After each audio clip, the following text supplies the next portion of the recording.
So we're going to look at value propositions today, or commonly known as pitching. I prefer to use value proposition because I think it centers you into exactly what this is about, the proposition of your business's value to a customer.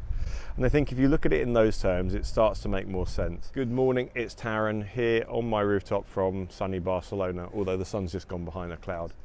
There are some key elements that must be included in there, and in the sort of the broad strokes, it's got to be who you are, what you do, who you do it for, and how you do it, with an invitation to learn more.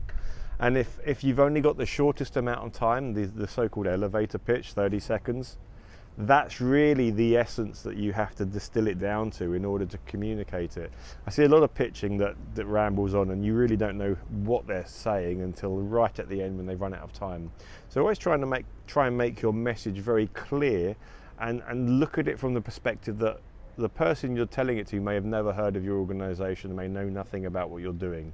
So don't talk about technology, talk about benefits. Don't talk about generic terms, be specific. But if you're actually delivering your pitch or your VP to a potential client, an actual sales situation, then you need to make sure that you match the content to the audience.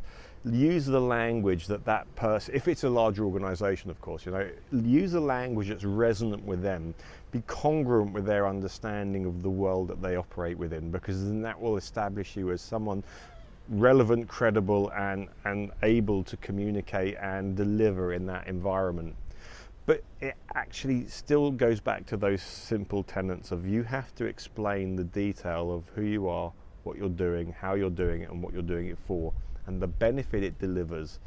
There's often, in sales, in my early sales career, should I say, there was a lot of emphasis on distinguishing between features and benefits. And I think that it's a really good place to go back to. A feature is, it's AI, it's technology, it's shiny, it has bells and whistles. Great. In this day and age, society loves technology. It's being embraced ever more so. But what's the benefit? How does it solve a problem? How does it improve a situation? How does it advance your client's competitive edge? That's the value that you have to communicate, and communicate it clearly. The longer you have, the more eloquent you can become when articulating this, and the more detail you can go into. But you don't always have an hour to stand up and give a great presentation. Sometimes you may only have 10-15 minutes, and other times you may even have less time than that. So in order to create that value proposition, write it out, okay? Write the whole sprawling narrative out so that you can see everything there on paper and ensure that you've not missed anything. And then go back and start to refine it, and then refine it further. It's like a recipe. You put everything in a big pot, and then you start simmering it and reducing it down so you get to the essence.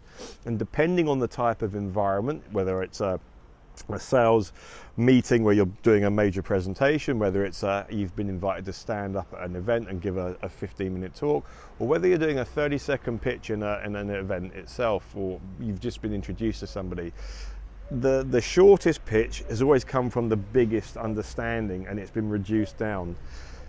I think it was Einstein who said, if you can't explain something simply, then you don't understand it fully yourself. And I think that's a great guide here, because you've got to distill sometimes very complex information in very simple terms. You should never assume that your audience knows stuff. So without treating them like that they're ignorant, make sure that it's explanative in what you're saying, and make sure that it's sequential, so that what you say leads on to the next piece of information, so that you create a full narrative.